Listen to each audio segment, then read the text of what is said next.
तो good morning बच्चों। आज जो हम चैप्टर पढ़ने वाले हैं वो है आपके सिविक्स का चैप्टर नंबर 6। चैप्टर नंबर 5 तक हमने कंप्लीट कर लिया था और नोट्स भी आपको भेज दिए थे। चैप्टर नंबर 6 पढ़ाने के बाद मैं इसके भी आपको नोट्स सेंड कर दूंगा और जैसे ही आपका नोट्स कंप्लीट होता है आप प्लीज़ कॉपी चेक कराने के लिए स्कूल में आप कॉपियों को जमा कीजिए। मैं स्कूल से आजकल नहीं बना पा रहा हूँ वीडियो क्योंकि 9th-10th की क्लासेस चल रही हैं, जिसके कारण जो है स्कूल केवल उन दिनों में जा पा रहा हूँ जिन दिनों में 9th-10th की क्लासेस लगती है। तो घर से मैं शूट कर रहा हूँ तो क्वालिटी शायद थोड़ी सी अच्छी ना हो, पर आपको समझ में ज़रूर आ रहा होगा।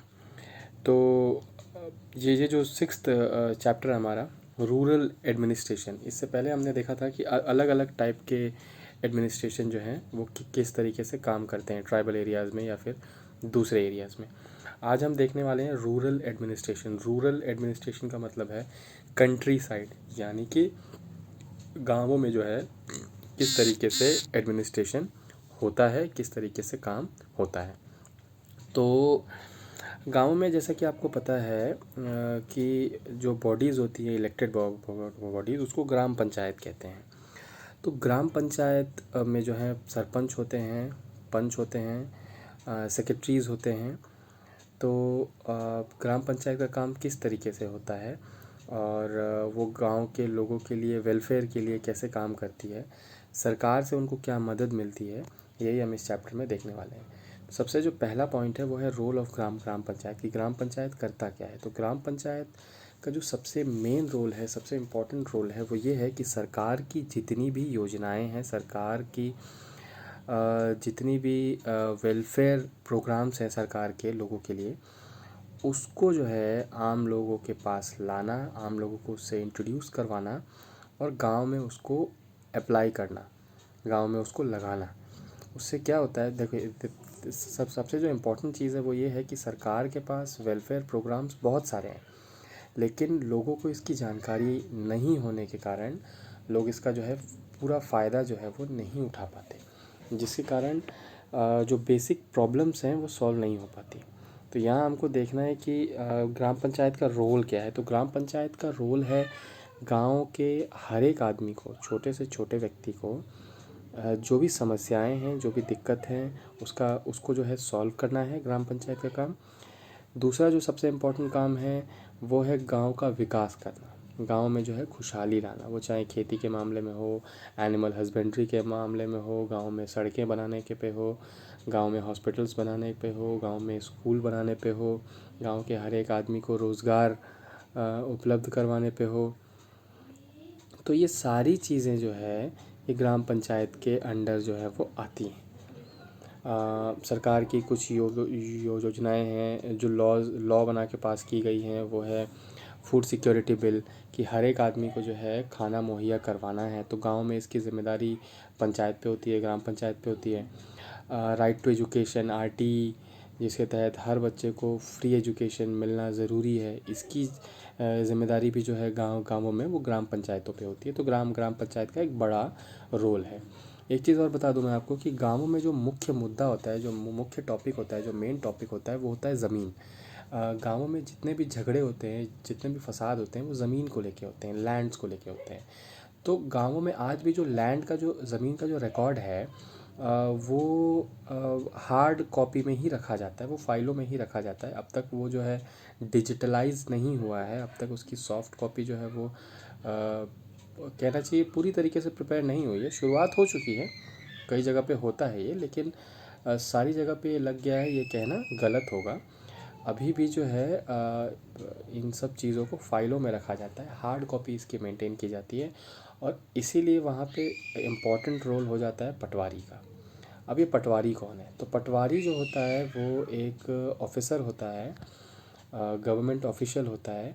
लैंड रिकॉर्ड मेंटेन करने की सारी जिम्मेदारी पटवारी पे होती है। ज़मीन कितना बड़ा होगा, कितना लंबाई चौड़ाई कितना है उसका, एरिया कितना है उसका, ये सब निकालना, किसका ज़मीन किसका है, कौन सी ज़मीन किसकी है, उसका नक्शा क्या है, कहीं सरकारी ज़मीन पे कोई कब्ज़ा तो नहीं है, या किसी और की ज़मीन पे किसी और ने कब्ज़ा तो नहीं कर रखा है।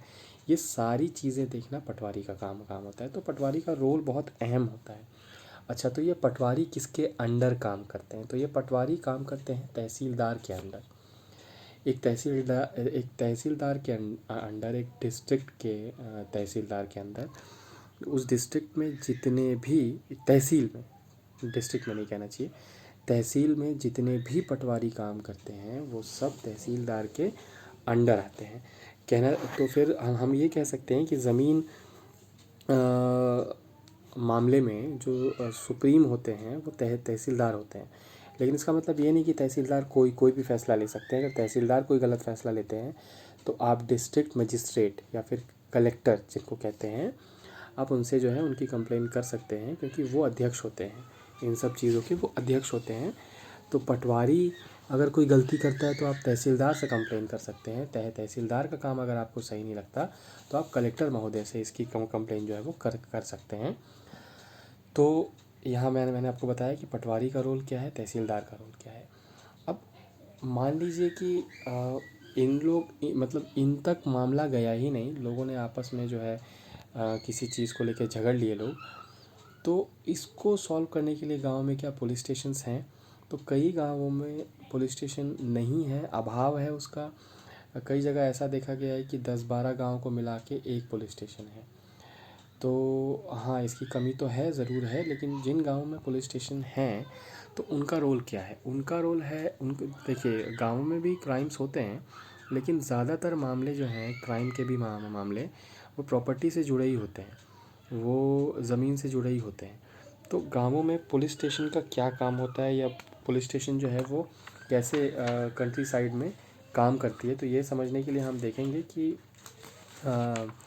किस रैंक तक का ऑफिसर जो है वहाँ पे बैठता है। देखिए, एक पुलिस स्टेशन का जो हेड होता है वो एसएचओ होता है, स्टेशन हाउस ऑफिसर जिसको हम कहते हैं। एसएचओ हेड होता है, उसके अंडर जो है टीआई होते हैं, हेड कांस्टेबल्स होते हैं और कांस्टेबल्स होते हैं। तो ये जो संख्या है, एक गाँव में एसएचओ की पोस्टिंग हो ये आवश्यक नहीं है। टीआई रैंक तक की पोस्टिंग जो है वो गांव इलाकों में, रूरल इलाकों में रहती है।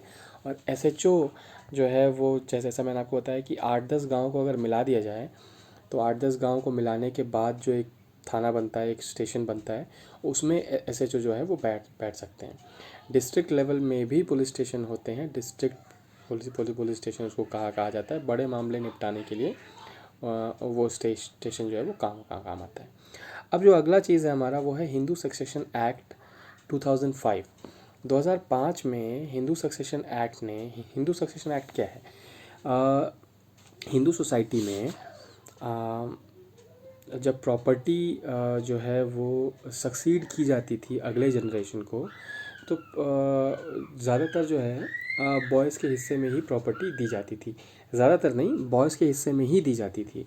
जो महिलाएं होती थी, जो गर्ल्स होती थी फैमिली की, उनके हिस्से में कुछ भी नहीं आता था। लेकिन जो हिंदू सक्सेशन एक्ट 2005 में जो अमेंडमेंट आया, उसमें ये बताया गया कि लड़के भी उतने ही, महिलाएं भी उतनी ही इक्वल अमाउंट की जो है इसमें पार्टनर होंगी प्रॉपर्टी में, एंसेस्ट्रल प्रॉपर्टी में, जितने के पुरुष हैं। तो ऐसा नहीं हो सकता कि सिर्फ बॉयज़ में या पुरुषों में प्रॉपर्टी को बांटा जाए, महिलाओं को भी उस प्रॉपर्टी का हिस्सा देना जो है वो ज़रूरी बन गया है हिंदू सक्सेशन एक्ट 2005 में जो लेटेस्ट अमेंडमेंट किए हैं उसके अंतर्गत। तो बच्चों, इस चैप्टर में इतना ही था। ये एक छोटा सा चैप्टर था और होपफुली आपको समझ में आया होगा। अगर कोई पॉइंट आपको समझ में नहीं आया, या आपको लगता है कि डिफ़िकल्ट लग रहा है, तो आप कमेंट सेक्शन में जाके अपना डाउट डाल सकते हैं। डाउट जो है आपका क्लियर किया जाएगा। मैं आपको इसका नोट्स जो है वो आज शाम को या कल तक सेंड कर दूंगा। आप उसको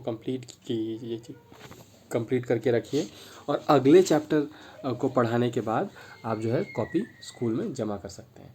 तो बच्चों, आज के लिए इतना ही। जय हिंद, जय भारत।